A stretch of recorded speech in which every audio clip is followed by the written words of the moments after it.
Hello, it's Studio 95, Amalia Schumann, and our guest is Emmett Tanner Botha. Hello. Hello, Amalia. Good to see you again. So I have one really serious question for you. How Alright. are you? I'm doing great, thank you. Thank you very much for inviting me to your beautiful school. I think that it's a wonderful experience to have this interview with you. But how are you doing? I'm so excited about this interview. So, and please tell us something about yourself, like where are you from, what is your profession, and maybe your hobby. Okay.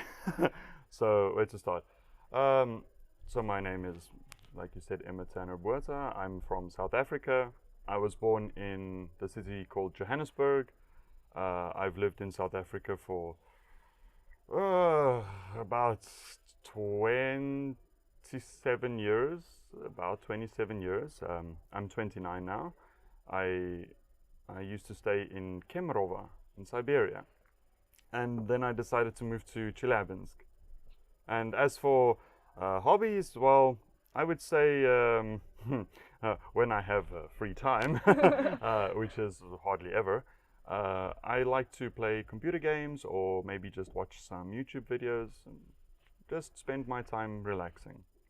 So, and what is your main profession? What is my main profession? Of course, the most important question. So I'm an English teacher. So, how did you become a teacher here? So it was quite an interesting story.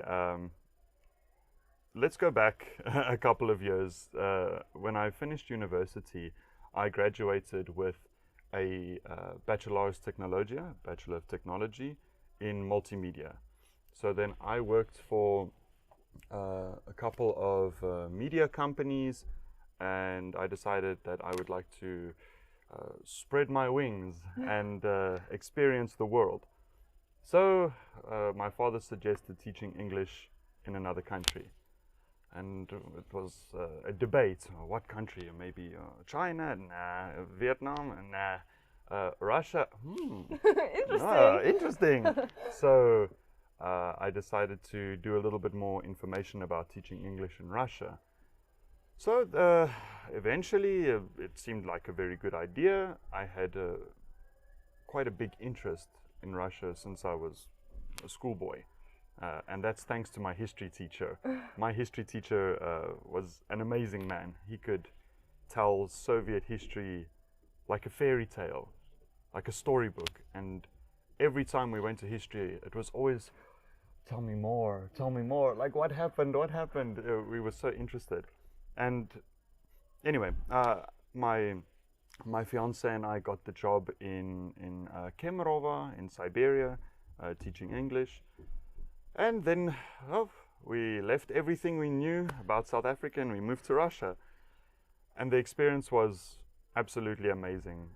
And this is where my love for the Russian people, the culture and the country started.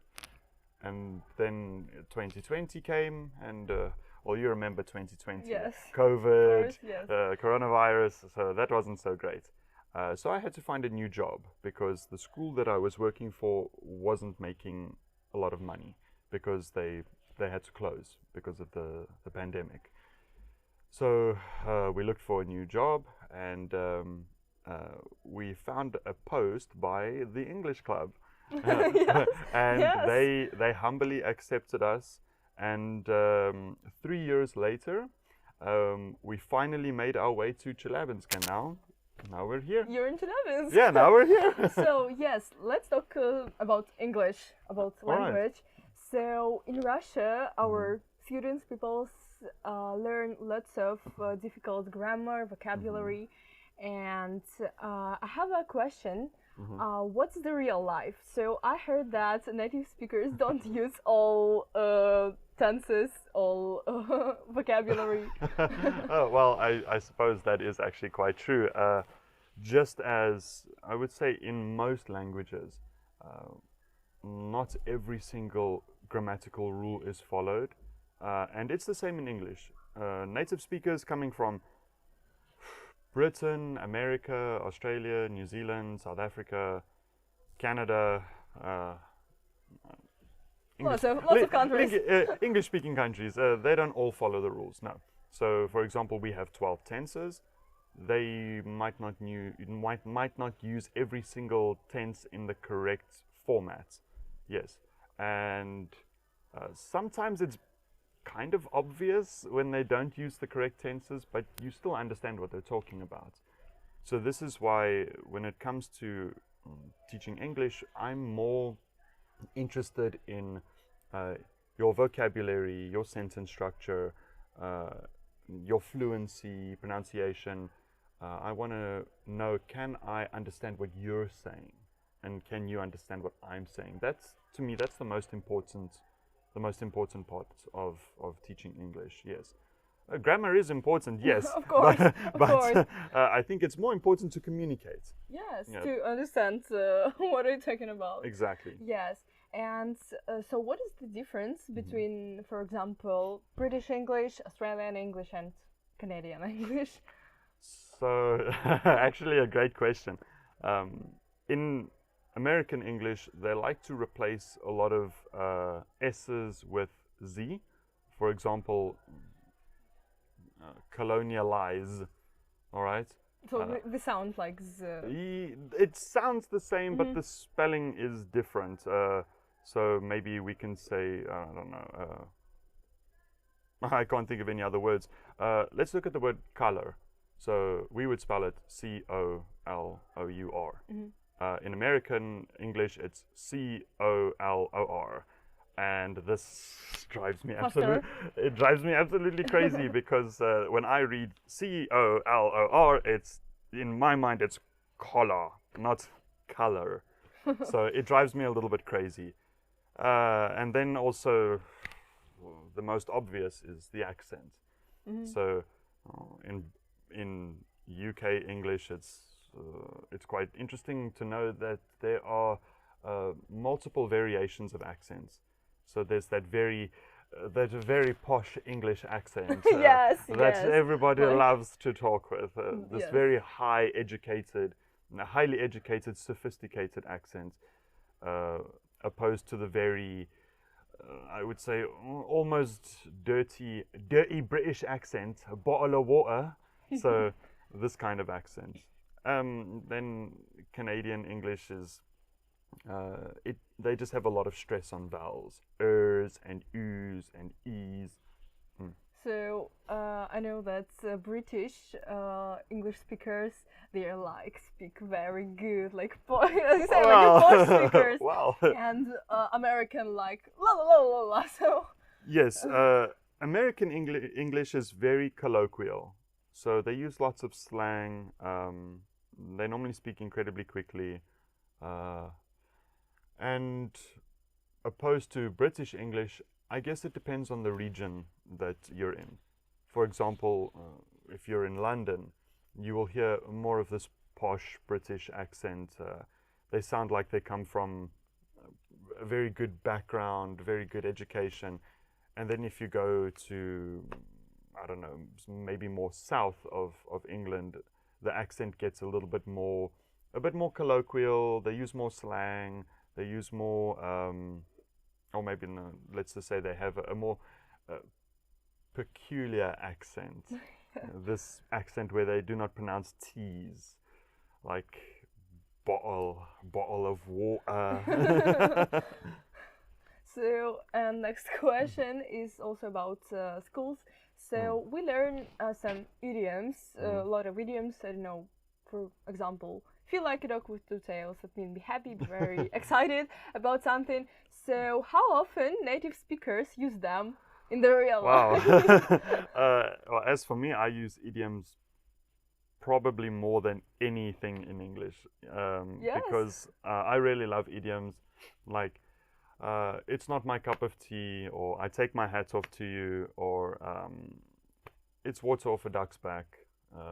I really enjoy idioms. I think that they're quite creative, and what really excites me is when my students understand these advanced idioms. Yeah, I really enjoy them.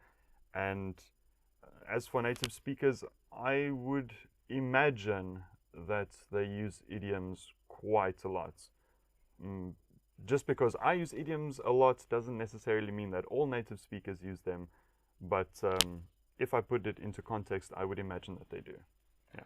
So why is English language is considered to be international language? So what do you think about it? So yes, I agree that English is definitely the international language, mainly because there is a lot of influence from the West. So, and by the West, I mean America and Britain, and then also from Australia, New Zealand, and Canada. I would say that due to the fact that the British Empire was so big Yes. once upon a time, that's how the language initially grew. And then it moved from England to America to Australia and here, there, and everywhere. And then English started growing. So this is why it became such an important language, because of how fast it grew. And then now English is used, I would say, in maybe not most, but definitely a lot of countries as the you could say like the lingua franca. Yeah. Yes. So, for example, if I well, when I came to Chelyabinsk, even to Kemerovo, and I was in Dubai, all the signs, and this is also the same in Moscow, all the signs in the airports are written in the native language, like either Arabic or Russian, and then directly under it is English. So Yes. yeah, unfortunately, I'm not that lucky in Chelyabinsk. There's not a lot of English here, but English is definitely important for users all around the world, because especially for tourists going to a country where they don't speak the native language, if they know English, it's always this good bridge between the two. You know, I was in Kazan and Sochi, I think, one year ago, and there are lots of Russian and English signs at the same time, like road signs. Oh wow! And I was in Sochi. I was driving sometimes by bus somewhere to Okay. somewhere. So, and they are like следующая станция звездочка, and in English, the next station is звездочка. And I was like, wow, your English is very good. Oh, so the announcer said it in English. in English. Yes. And it sounded perfect. No, it was good. Do they cross translate it? For example, if you look at our buses, like it will say "Следующая остановка, Yes. Центральный рынок," or do they say like the next station is Central Market? No, they say центральный рынок. Oh, Вот так вот. the Вот next так вот. the next station is Центральный рынок, Yes. with a very English accent on top of Russian words. Yes. So, and in Kazan also there kind of Olympic village, and so in Russia it's Олимпийская деревня, and in English Олимпийская деревня. Олимпийская деревня. So yes. I think it would just make sense to actually leave it the way it is, because it's a name. We don't normally have to cross-translate names. So, for example, we have a city in South Africa called Twee buffels mors doodgeskiet met een skootfontein. Yes, And try and yes. say that 10 times. So we wouldn't translate it to like 2 buffaloes shot and killed with 1 bullet next to a fountain. Fontaine. Next to a fountain. So we wouldn't necessarily translate it, because it's a name, so it keeps its original language. Yeah. Yes. So have you got any life hacks for people who want to learn English? Yes, actually, and normally when people come to me and they say like, "Oh, Emmett, I want to learn English faster. Like, what can I do? Because I don't want to just study twice a week. Do you have any tips?" So normally, yes. This one is probably the most difficult, but we use our smartphones every day. So if you really want to learn English, really force yourself to learn, try and change the language on your phone. Yes. And then you will realize how quickly you need to start learning. It would probably be a nightmare in the beginning, so make sure you have a dictionary with you if you change the language. And then, and not only for smartphones, I would say probably English podcasts, like this one. English podcasts, YouTube videos, series, movies, and you might not really think about it, but like music has such a big impact on your language learning abilities. For example, when I came to Russia, I would listen to some Russian songs, and I know what the words are. I don't know what they mean, but I know what the words are because they stick in my mind. So if I just take a dictionary or maybe my translator and I can actually just say the words because I remember them, I will remember the translation. So music is quite a good language learning hack. Yeah. Yes. So if you listen music, you can learn English faster. I would say yes, but it's not just listening to music and just magically I can speak English. No. And you need to be able to understand what they're singing about. So look at the lyrics. Maybe have like a dictionary or your translator with you. So like, okay, this word means this. This word means this. Okay, they're singing about flowers. About flowers, yeah, maybe. Whatever. So that is quite important. Is have something that you can use to identify what words mean what, because it would be the same as listening to a Japanese song. Yeah, sure, I know what it sounds like. I know the words, but I don't know what they mean. So that's why it's kind of important to have some kind of reference. So let's talk about Russian people and some Russian topics. So, of course. Is Russian language hard language? Yes. Incredibly, yes. I feel like sometimes I feel like Russian it's not from this planet. it's from another planet. From space. Somewhere very far away. Yeah, so it's incredibly difficult for me to learn because there are some parts that are easier to learn. Like in Russian, you have 3 tenses. Yes. In English, we have 12. Yeah. So it's a little bit easier to learn, regarding tenses. But then, what always destroys my brain is the suffixes. Говорить, говорим, говоришь, говорят. Yes. Yes. I think there's 6 cases. Is it 6 cases? Oh, yes. Yeah. So I remember none of them. Yeah. So they're quite difficult to learn. I would say I have a. Oh, it's 7. It's 7. It's 7 cases. Я, мы, ты, вы, он, она, оно. Yes. Они. Oh, 8? 8? 7? 8 or 7? Oh, okay, so a lot. Now I have a decent. I like to think I have a decent vocabulary, but for me it's just random words and phrases that I can just throw at people.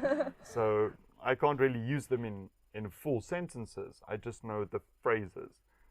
So one of my colleagues says to me that when I speak Russian, I sound like a 2-year-old. Yeah, a Russian baby. Yeah. What is your favorite word in Russian? My favorite word in Russian, and it's because I struggled. I thought it was so difficult to say in the beginning. Was the word for? 4? No, not for. Like для. Ah, для. Yeah, because it has such a strange sound. For in someone. my mind. Yeah. Yes. Okay. Because in English I would never imagine this combination of letters, like для. It sounds like DLYA.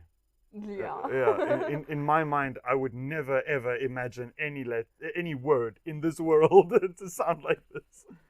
So, we have lots of stereotypes about Russia. So it's often cold.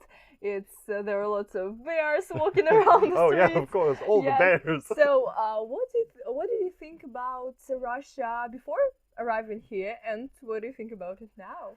So, I before I came here, I did have I had some ideas, but I didn't know what to expect.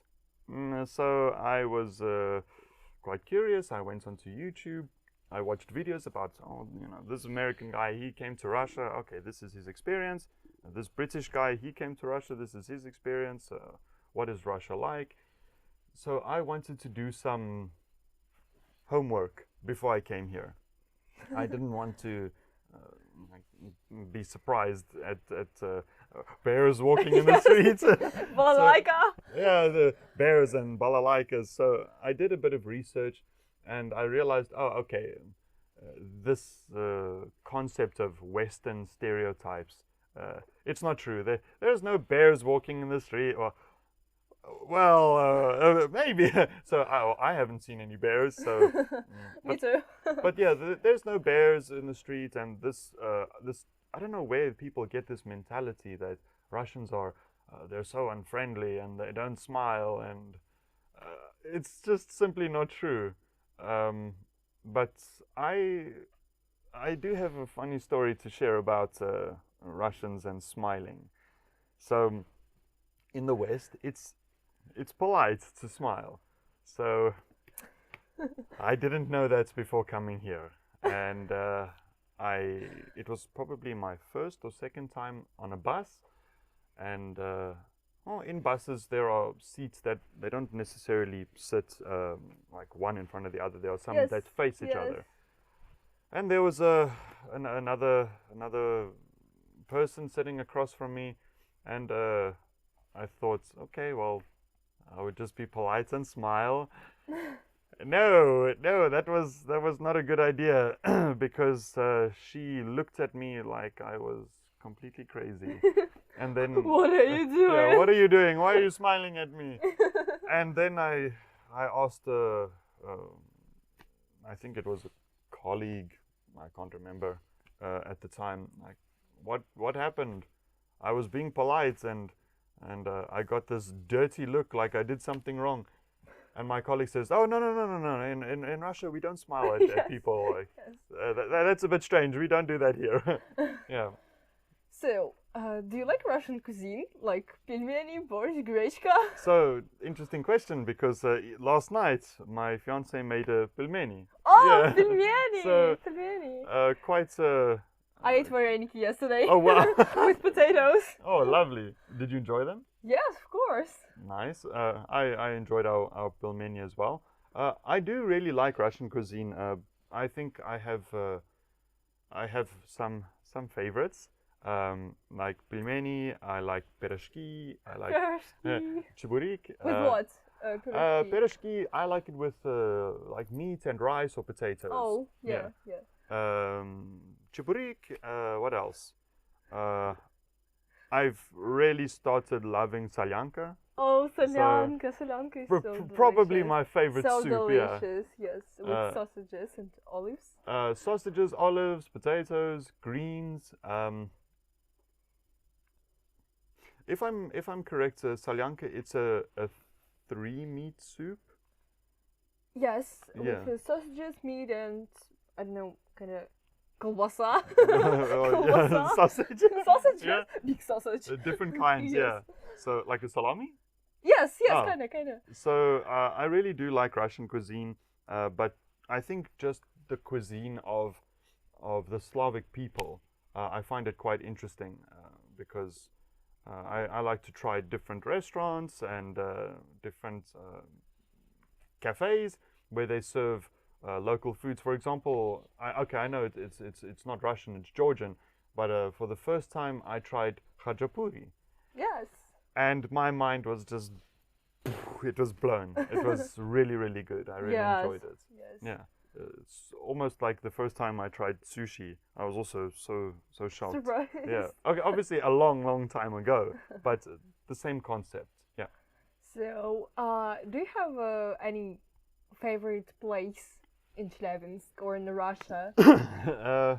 I would say in Russia, kind of hard to say, because in Russia, in my mind, every city is unique. There are things that make it interesting, unique, warm, wonderful, welcoming. Sometimes maybe a little bit scary, and then there are like you said, these places that really make the experience beautiful. Like I really love Kirovka. Oh, Kirovka is beautiful. I love the lights. I think it's really beautiful. I like the fact that there are musicians that play in the, I don't know, is it called a street or a walkway? It's a pedestrian street. So there are people that play musical instruments. There are artists, street performers. What else? And I really love Gagarina Park. Yes. Because I really enjoy nature and walking in Gagarin Park, especially when there are not a lot of people. It really makes me feel quite calm and relaxed. I enjoy being in nature. Do you know some, I don't know, really famous national parks or locations in South Ural or Chelyabinsk region? I've heard of one called, is it called Taganai? Taganai, yes, yeah, national park. I've heard about it, but I've never been there. And some of my students said that they do hiking there. Yes, and I also did it. and I really want to try it. I really want to try it. I've never been hiking in Russia, but I definitely plan to.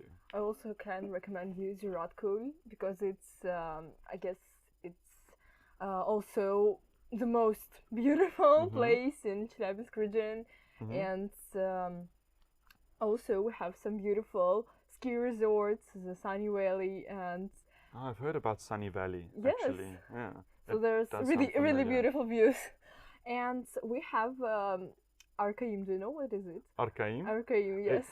It sounds so familiar. I think I must have heard students talk about it. Can you tell me? It's a historical park.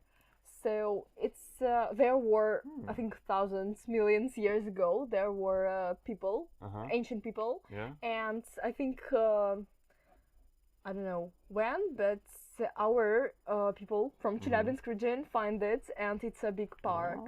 But it's really far away from here. I've been to something similar in Siberia. There was this big, like you could say, a park dedicated to the ancient people that used to live there. There were drawings on the wall from thousands of years ago, and it was all about the people that lived next to the river Tom, which is how it got its name, like Tomskaya Pisanica. Yes. So yes.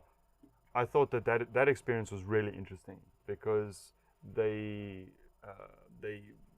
gave us the displays of like how these ancient people built their houses, how they made clothes from animal skins, and we got an idea of their like ancient religions because they made these statues out of wood. Yes. Yes. Of their like ancient gods.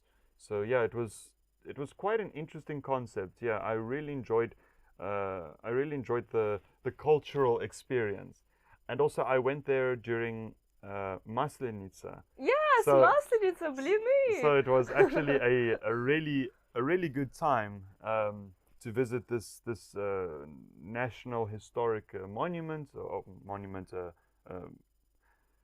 I want to say museum, but it's not a museum because it's outside and it's really big, so we can't call it a museum. But this park, let's call it a park. So I saw the big, I don't know what it's called, the big doll that they burn. Yes, and we burn it. Yeah. For a foreigner, it was quite strange to see for the first time. Very unusual experience, but very interesting. So we burn this big doll because we meet spring and winter is ending. Yeah. So Oh, it's like burning winter away. Burning winter away. Yeah. Yes, yes. And so I have a little quiz for you. So you should choose only one variant. Okay. So, tea or coffee? Coffee. Moscow or New York? Oh, Moscow, easy. Movie or book? Oh, very good question. Okay, let me think about that. Probably, because I don't have a lot of free time these days, probably a movie. Okay. By train or by plane? You're making the questions difficult now. Probably just because of time, plane. Okay. And final question. Борщ, пельмени or блины? Even more difficult question. Probably borsch. Yeah. Yes. So borщ win. Borsch wins. Winner. So Emmett, thank you so much for this interview. You. So I was so excited. I'm excited about our conversation. So thank you so much for coming. It's my pleasure. Thank you very much for inviting me. Yes. So I think that's all. So it was Studio 95, Amalia Schumann, Amalia Schumann, and Emmett Tanner Botha. Goodbye. Yes, goodbye.